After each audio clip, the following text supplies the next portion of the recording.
ஆண்டவருடைய அன்பு அவர்களை பிரகாசிக்க வேண்டும், அவர்கள் இயேசு கிறிஸ்துவாக வர வேண்டும் என்று சொல்லி சொல்லுகிறோம். அவங்க நம்முடைய வாழ்க்கையை பார்க்கிறார். நம்முடைய வாழ்க்கையை பார்க்கும்போது இவனிலே இவளிலே அவருக்கு குடும்பத்தில் ஒரு வித்தியாசம் இருக்கிறதா, அவர் நம்மை விட சந்தோஷமாக இருக்கிறார்கள் என்று சொல்லி அவர் பார்க்கிறார். அவர்களுக்கு நமக்கு ஒரு வித்தியாசம் இருக்கிறது என்று சொல்ல மாத்திரம்தான் நாம் சொல்லுகிற சுவிசேஷம் அவர்களுக்கு சூட்டப்படாத பிறந்ததாக அப்படிப்பட்டதான வாழ்க்கை நாம் வாழ்வேன். எனக்கு ஒரு நிகழ்ச்சி நினைவு வருகிறதுதான். பூனாவில் நிகழ்ச்சிதான் நாட்களில் ஒரு அந்த நூல்கடை ஏரியாவில் உள்ளதான ஒரு சிலர் ஒரு நிகழ்ச்சி சொன்னாங்க. ஒரு நாள் அந்த நூல்கடை கேம்பஸுக்கு வெளியாக தண்ணி கட்டி கிடக்கிறதான தேங்கி கிடக்கிறதான குளத்துல மஸ்கிட்டோஸ் கொசுக்கள் அநேக கொண்டே போட்டு சாக்கடை தண்ணீராக மாறிடும். அப்படிப்பட்டதான தண்ணீருக்கு மீதான அந்த தேவதை வரும்போது அந்த தண்ணீர் நல்ல சுத்த தண்ணீராக மாறும்.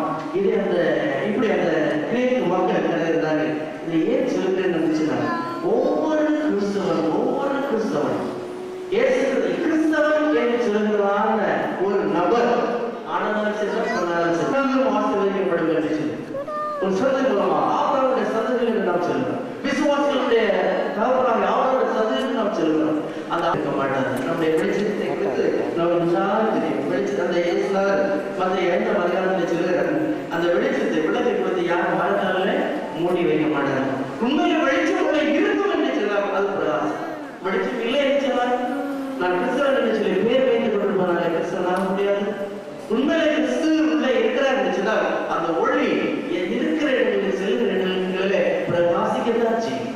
நம்முடைய வாழ்க்கை எப்படி என்று சொல்லி சிந்திப்பார்கள்.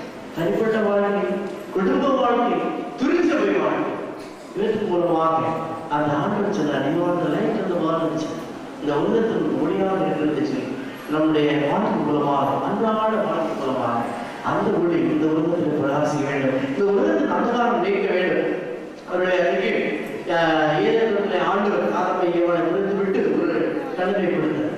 நோவாவின் காலத்தில் ஜலப்பிரளயத்தில் அழித்தார். சோதம் குமாரனாவை அகிலனால் அழித்தார். இன்னமும் ஆண்டவர் வருகிறார். இது சீக்கிரமாக வருகிறேன் சொன்னார். எதற்காக சொன்னால் உலகத்தில் இன்னும் அந்தகாரத்தில் இருக்கிறார் மக்களுக்கு நியாயத்திற்கு கொண்டு வருகிறார். அந்த மக்கள் நியாயத்திற்கு அடையாதபடிக்கு அதுதான் காரியத்தை பொறுப்பை உங்களிடத்திலும் என்னிடத்தில் ஆண்டவர் தந்திருக்கிறார். அந்த ஒளியை விட்டுதான் நம்மிடத்தில் ஆண்டவர் தந்திருக்கிறார். அந்த ஒளியை நாம்